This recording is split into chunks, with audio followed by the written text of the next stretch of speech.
जयकली किसाराम काजदेकर,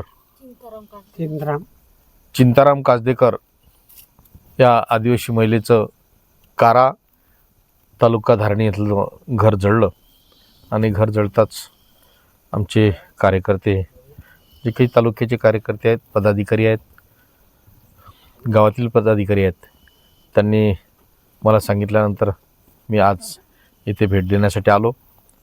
संपूर्ण राखरांगोळी या घराची झाली आणि धान्यसुद्धा त्यात वाचू शकलं नाही. पूर्णतः घर जळून खाक झालं. अशा परिस्थितीत अतिशय ते संसार त्यांचा उघड्यावर आला.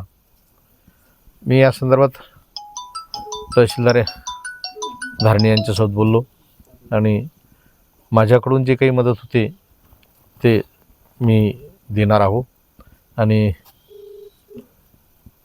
संबंधित अधिकाऱ्यांना त्या पद्धतीनं सूचना करून त्यांना कशी मदत होईल हे पाहतो.